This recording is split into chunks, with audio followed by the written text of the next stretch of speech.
This video is for Thursday, March 23rd. Number 1 says, what is the length of the side?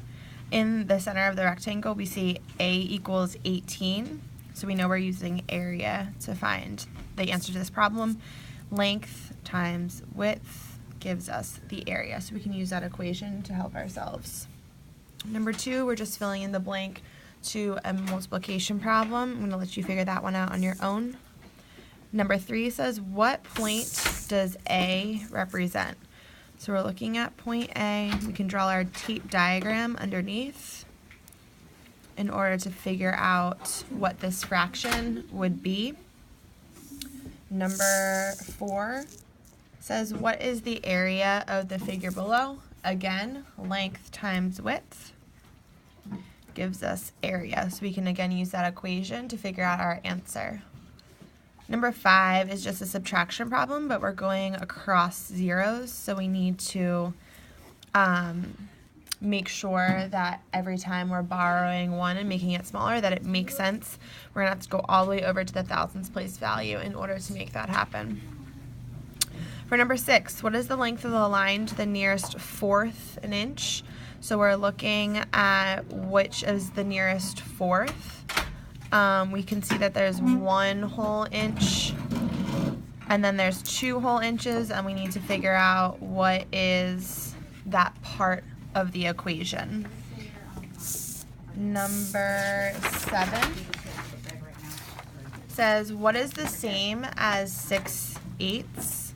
We can use number bonds to see which of these answer choices are adding up to 6/8. We want to make sure our denominator stays the same and that our numerator is giving us the answer of 6. Number 8, Mara went to the hair salon at 1:10 p.m. It took 33 minutes to get her hair cut. When did she leave? So this question we want to make sure that we're paying attention, because when did she leave isn't very specific.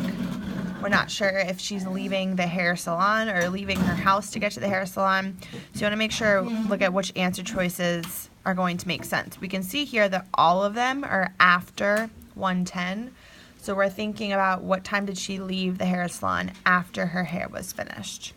So we are given our start time of 1:10. We know it took 33 minutes. And we just need to find our final time for when she left the hair salon. Number 9, on which day were 15 cupcakes eaten? We are given, our key that one picture of a cupcake equals 6 cupcakes. You need to figure out which day shows 15 cupcakes being eaten. Number 10, which of the following is a characteristic of parallelograms? We remember our QTP, R and R makes a square. So using that, remember back to parallelograms and the information we know and the characteristics we know for those kinds of shapes. Number 11, we're doing 9 times 30. We can break 30 down into 3 and 10, and then continue a much easier multiplication problem in order to find our answer. Which of the following represents the sum of 543 plus 14 rounded to the nearest tenth? So we're going to round these numbers first. And then we're going to add up the rounded numbers. Number 13, which fraction is equivalent to 4/8? We want to be using either multiplication or division in order to figure out this answer. So looking at our answer choices, can we multiply 4/8 by a number over itself in order to get an equivalent fraction? Or maybe we can divide. We're going to look at all of these answer choices to see which one will give us an equivalent fraction. Number 14, what is 4/3 as a mixed number? Again, I can use a number bond to see that I can get 3/3.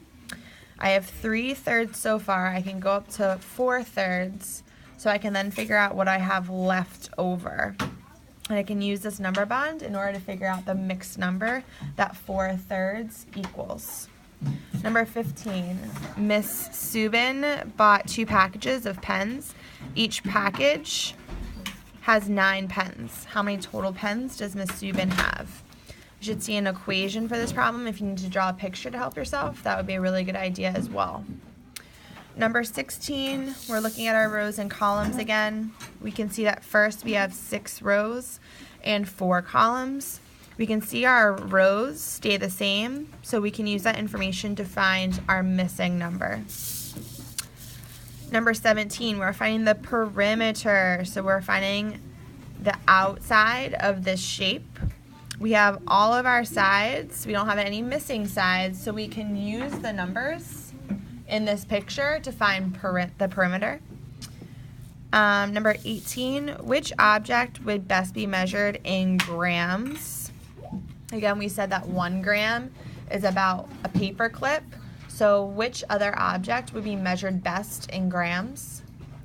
Number 19 and 20 are pretty straightforward. The first one, we're looking at 6 times 3.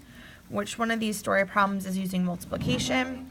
And for number 20, we're doing 22 divided by 11. So you want to think about which story problem is using division in order to figure it out. As always, if you have any questions or if there are any problems that were extra difficult for you or confusing, please be sure to talk with your teacher in the morning or while we're going over the homework. Hope you have a great night.